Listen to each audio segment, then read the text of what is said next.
Hi, nice to meet you, Madeline.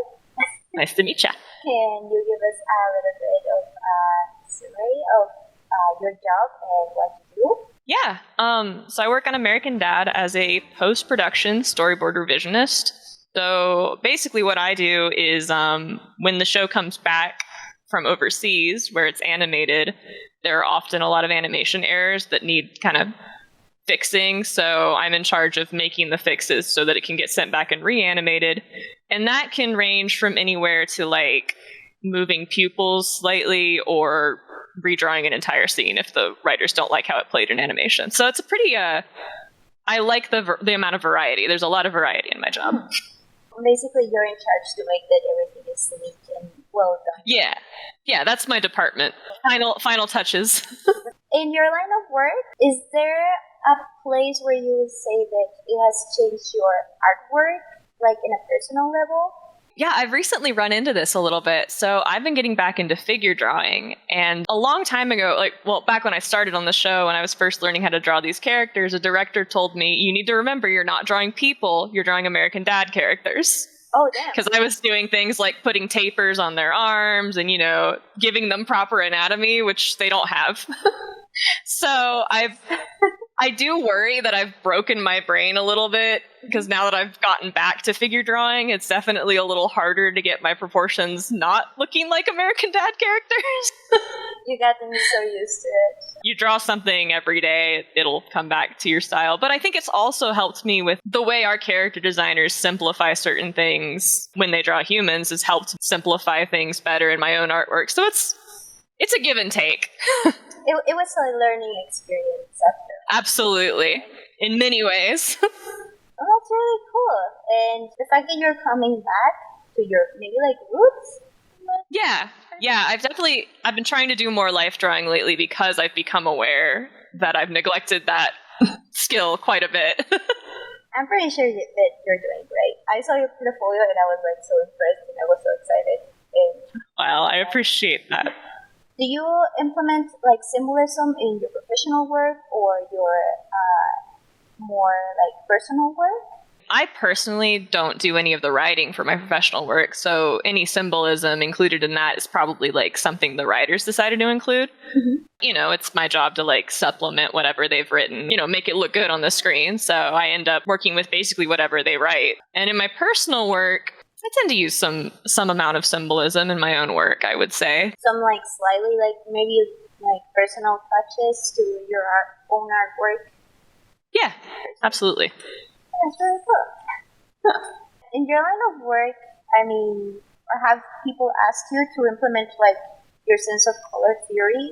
Not necessarily, because I don't personally work in color. But in my personal work, I really enjoy color. So I try to kind of supplement what I'm not getting from my job by working in a lot of color with my personal work. Well, actually, right after I graduated, I color directed a short film through like a school program. Yeah, we worked with Eric Goldberg, and he like advised us while we made a short film, and I got to direct the color on that, and that was super fun.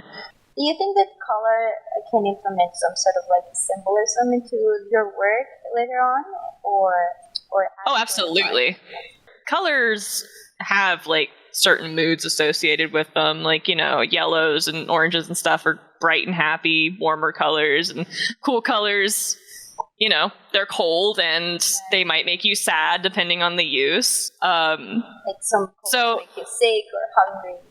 Exactly. It's a really good shorthand for like telling a story. Like even just there are these things called color scripts that they'll make for like short films and stuff. And like every Pixar film you can find a color script for. It's kind of one of the first things they lay out, and it's sort of just the idea is to purely tell the story you're going to tell in color and kind of work from that. Make sure all your scenes tell a story and are connected in that way. That's really cool. I remember seeing like an example of that, but like for Finding Nemo, I think. Yeah, Finding Nemo is a really good one. And I was like really surprised about like how they use color just like to show the emotion of the scenes. Yeah. So I think that's really cool. like I don't know how to describe it too well, but I think metaphorically and with like symbolically, the color can be used like in a lot of ways, and I think that's like super cool. And, Absolutely. Color is extremely powerful.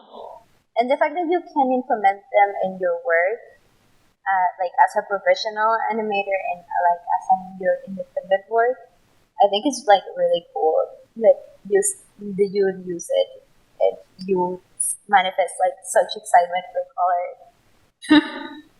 Yeah, I'm a big fan. Here I have the color script for Stay too that I'll just send along with the film. Ooh! Oh my god, this is such pretty colors.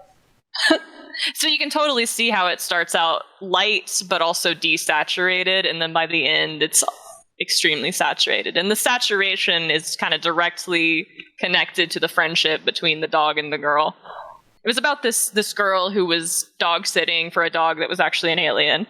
And I wanted to emphasize that things were getting more fantastical by upping the saturation. So it started out really kind of dull and like really tame. Yeah, really dull, like, and beige, super beige, like, and then by the end it's like these deep purple sky and all this, like, emphasizing the space of it all. Oh, that's really cool. So, yeah, that was a super fun project. That's definitely the most robustly I've gotten to work in color, and I'm still pretty happy with it. It's really cute. I see how it becomes like more of this warm like aesthetic. Like the first one started like really cold because of that like bluish, purplish background, greens. But I can definitely see like how it gets warmer and more like cozy vibe after that. Yeah, and also our main character's hair was pink, so bringing more and more pinks and purples into the story as her influence impacts the dog more was also pretty big. Oh, that's super cute. Yeah. He has such a big snoot. Yeah, we decided that a Borzoi would be the best fit for our alien dog because they kind of look like aliens. Yeah, their suits are just like so long. It's so cute. They're ephemeral creatures. They're magical beings. Yes, exactly. Not of this earth. I really like this a lot. Like, I cannot stop staring at them, and I really like it. It's so cute. I'm still pretty proud of it. It was, like I said, a really cool project to work on. It looks a really cool project to work on. Damn. Like, I really like it. The characters and, like, the colors and everything is just, like, super cute. I also like the composition of the scenes a lot. Yeah. Yeah, it's just really fun. It's a good time. Thanks, Elcad. Well, we touch a little bit of symbolism, and we also touch a little bit of like color. I mean, metaphorically, in your work, you cannot implement too much in, like, for example, in American Dad right now. Yeah, if I use color in my job specifically, it's to emphasize something specific. Like if we have an effect happening, like water or fire, I'll use red or blue, and that'll kind of help make the effect distinct from the rest of the scene because everything else is in black and white. Yeah, just to make it like stand out of just like yeah, you have this and you're going to like implement this now. Yep. And then honestly, I work in a lot of red because a lot of my corrections are done in red. Black and white and red. Exactly. Those are the colors. Black, white, and red, baby. Well, something that maybe we can touch up a bit more will be like the visual language. Yes, absolutely. You implement the visual language that you maybe have learned at university in your current line of work. Well, when we were freshmen, and Pat probably remembers this, we had to take an acting for animators class. Oh, that's so cool. It was kind of silly at the time, but honestly, I end up like a lot of my visual language is like taken from me physically acting out the action in the script and like figuring out how I move and stuff. So that one acting class I've gotten a lot of mileage out of in that regard. It's interesting because in school we were always taught not to like make our stagings not flat, have depth to your scene, make sure everything's like feels 3D. And that's all out the window for the TV because I work on an animated sitcom. Everything is flat. So you gotta make it look as alive as possible with the exactly. And you have to be able to kind of work within the designs that you're given. Like our characters, you never want to look at them head on necessarily. And that's pretty standard for adult animation. You're not going to see a lot of head-on views. I think the bento box people are unique in this because everyone they draw looks like a Muppet. I mean, I think it's really cool how like even if like adult shows, all of them have like all their different styles. Yeah, you can always tell that they're adult shows. There's definitely like stuff that we do that is like, we do this because we are American Dad. It's like, this keeps us distinct from everyone else. This keeps us especially distinct from Family Guy because there definitely needs to, we're close enough to Family Guy that we gotta hold our own. We need to be special and different. We have to be Family Guy's cool younger brother forever. God. That is really cool. In your line of work, like, having to think about, like, for example, all the other, like, adult cartoons and how to stay unique and special or, like, your own way, I think it's really cool that you guys can just, like, do that. I mean, I'm sure it takes a lot of work to, like, the writers and the animators. Oh, absolutely. And I mean, we have an amazing showrunner, Matt Weitzman. He's just like an absolute sweetheart. And he has a very strong vision of what the show should be like. And I think that's, you know, the reason that we have such a, like, we have strong leadership, so we have a pretty solid show. I think that's really cool. Yeah, I like my crew a lot, so I'll gush about them. Shout out to the crew. Shout out to the crew. Shout out to the crew. Communication is really important, so talking about, like, the crew, do you guys think that you are communicating something in your line of work that might be, like, influential or important, or that maybe can touch, like, on topics of politics or activism in a sense, even if it's just to make fun of it? I mean, we all have seen the show, but I still need to ask this. Yes, I mean... Like... American Dad, I mean, it was definitely made to parody a very specific type of Republican man.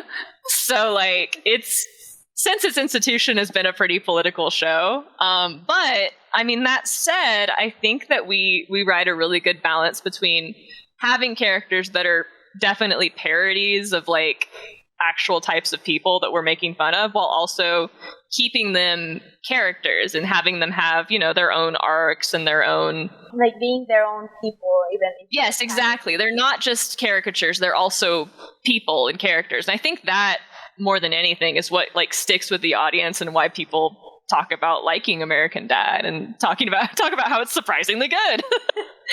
Because, like, I think it's a show about, you know, a stereotypical kind of Republican family, but it's also at its core is a story about a family. And I think, like, keeping the family as, like, the core value of the show has given it, like, a really strong foot to stand on over the years. Yeah, and it also, like, gives a depth to like, heavy topics.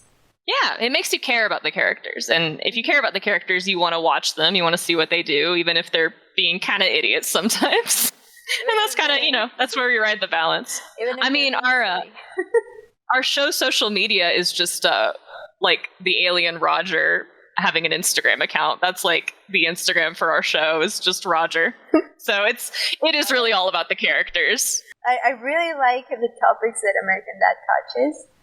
Mm-hmm. And I really like how, like, some people actually, like, had connected to these characters, like, along the years that I watched the show. And I've seen people just being like, yeah, that's it. I recently, I think this was during Pride Month, we had a whole campaign where Roger, the alien, got, like, inducted into the Drag Hall of Fame, and there were, like, videos of Trixie Mattel, like, rating his different personas on, like, a drag scale. And I've noticed since then that there is definitely a drag community that latches on to Roger, and I think that's really cool.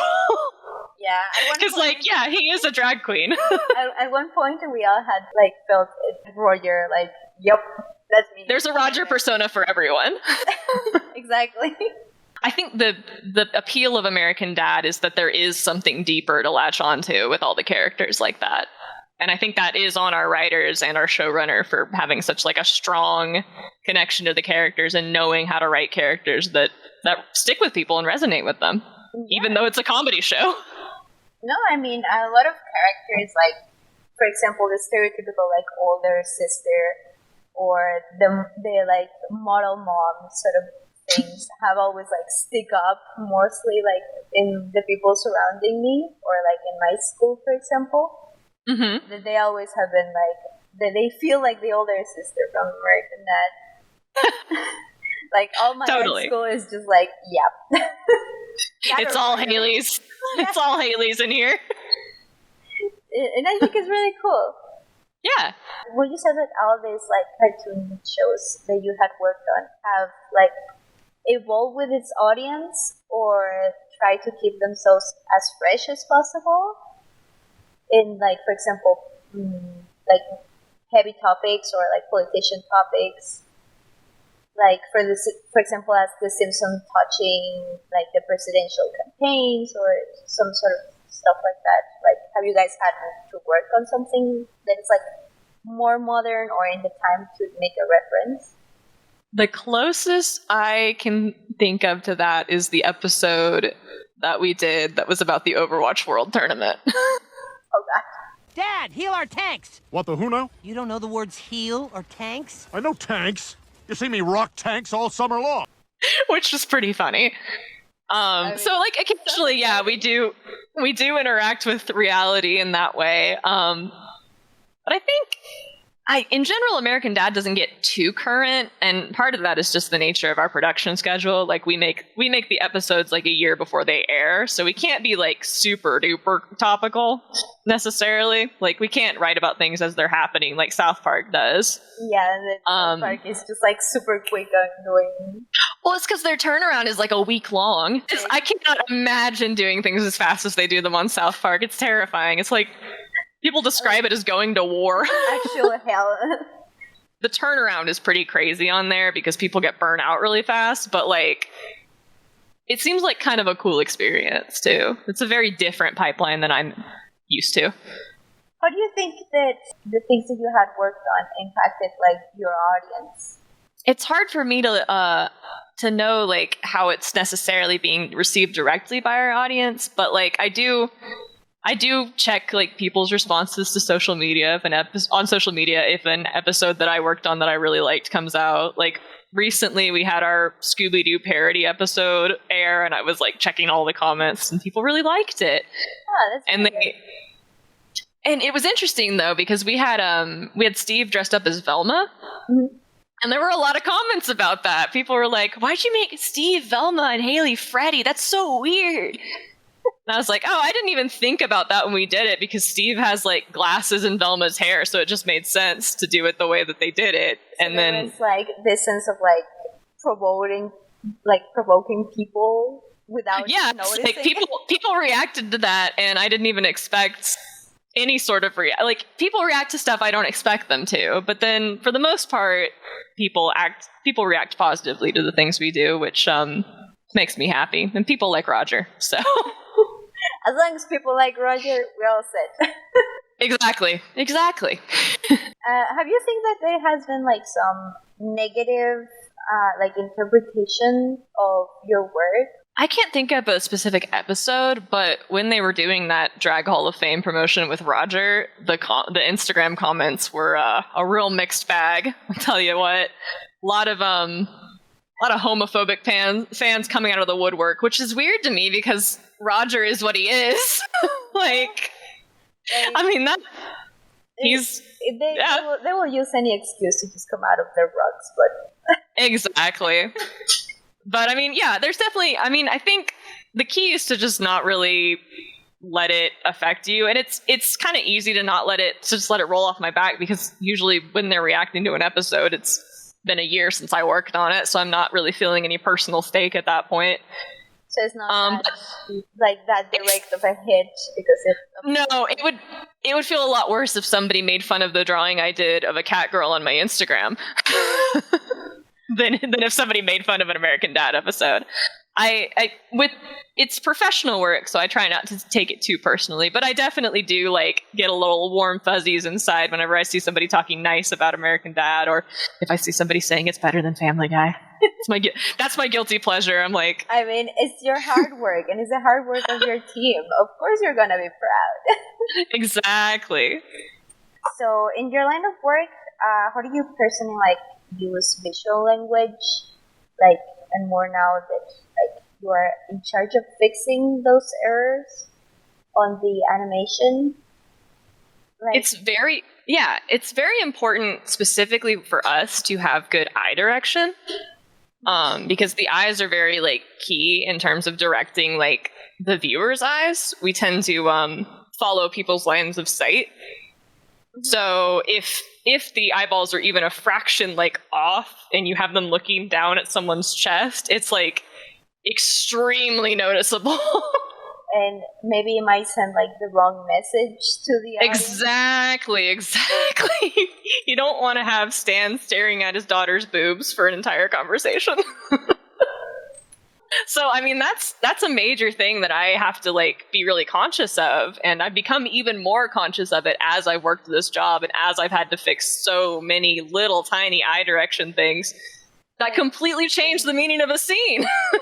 Yeah, like just like the tiniest details that you have to like fix and that you have to like pay attention to. Exactly. It's really it's emphasized how every aspect of every scene in animation is very deliberately placed, because it's not live action. We're not filming like, and even in live action you're very deliberate about where you place actors and stuff, but we have control of absolutely everything that is on screen at all times. The characters, the environment, everything. The effects, the lighting, the colors, everything can be fine-tuned to a very specific point. So we are... Everything is like slightly off, it might send like the wrong message. It might send the wrong message, it might just look completely wrong, and people notice. I've seen people comment on social media on animation errors we didn't catch, and it's like, oh no, how did you see that? So it's really just like the importance of every specific detail in the overall visual language of a scene is just like, I've really come to appreciate that. How do you think that your team feels about this show, or like, do you think that they have learned something out of the experience of working together? A lot of the older guys on the show worked on King of the Hill before American Dad. Oh, that's cool. Yeah, it was I think King of the Hill ended right as American Dad was staffing up, so it just worked out that a lot of people went straight from King of the Hill to American Dad. So we've definitely got a lot of like our original people came straight from King of the Hill. And it's interesting to talk to them because King of the Hill is a very like realistic animation style. Yeah. So they would have to be really particular about their acting, especially if it was like a really action-oriented scene, like if somebody fell over a coffee table or something like that. They'd have to get it pretty darn close to like how an actual person would fall. Yeah. And we have a lot more flexibility now, but that philosophy of basing our movements in realism is definitely still held through, and our one of our supervising directors now was just a storyboard artist on King of the Hill, and he's like moved up, and you can feel how his like philosophy that is informed by his work on King of the Hill has like come and informed how American Dad is. Sure you can, Bobby. Just remember, to catch a fish, you have to think like a fish. I'm wet, and I don't even know it. Well, I think it's really cute, like how you guys get to bond with the team and get to learn from all the different experiences from older, from newer generations of animators and like directors and storyboard artists. Yeah, it's been especially beneficial to me because like this was my first like in-studio job that I had out of school, like period. I had only worked freelance before I started on American Dad. So like being in a building with a bunch of different artists, and most of which who were like older and more experienced with me, was like a really cool learning experience and very valuable to me as an artist, because I was able to kind of have all these mentors teaching me when I was an apprentice, and it was like really, it was awesome. But I think that to tie all this up, like, what do you thought of the interview? Were you like like to keep going and growing as an animator and as an independent like artist with like all these tools that you have learned from the industry, all the metaphors, all the symbolisms, all the colors, like absolutely. Growing. Yeah. I think that's a big appeal of working in animation for me. I feel like there's always more for me to learn, you know? Especially working on a show that's like semi-based in reality. You never know what they're going to make me draw. Which is like, that's fun to me. I like the challenge. I like the excitement of like drawing new things. I think the big appeal of my job is it makes me draw inanimate objects. Like, I'm the type of person who, if left to my own devices, I'll just draw characters all day. So this show forces me to like actually draw backgrounds, actually draw perspective, actually draw cars and things. And that, more than anything, is like, has really boosted me up as an artist. There's just like, you know, maybe my figure drawing skill level is kind of plateaued, but my environment drawing skills, which didn't exist before this show, have gotten much, much better. So I'm optimistic and excited about like where I'm going to keep going as an artist. I like my job. I think it's a beautiful job, and I think it's a beautiful industry that definitely deserves more praise because there I feel like there's not... We're the blue-collar working artists of the world. Yeah, there's not too much recognition for like animators in the adult animation like subjects. Like it's so silly that you can both say that you don't see a future in animation, but also have a show like The Simpsons that's been running for 30 years. I'm like, what's that if not sustainability? Exactly. Like, it's like not wanting to see like the reality of things. That yes, it can work with the right formula. A show, animated or not, can work. Exactly. It's just all about pay your writers. Yes, pay your writers, pay your animators, pay your actors. Exactly. It's all about how much heart is put into it, and I think that American Dad has a lot of heart. Well, I think that was it. So right on. Yeah. Thank you so much for your time and for your answers, and for being such a sweet person. And thank you so much for everything. Well, gosh, thank you for interviewing me and being nice. I know. Thank you so much for your help. And of course. Yeah, anytime. I really appreciate it. And hopefully we'll keep in touch.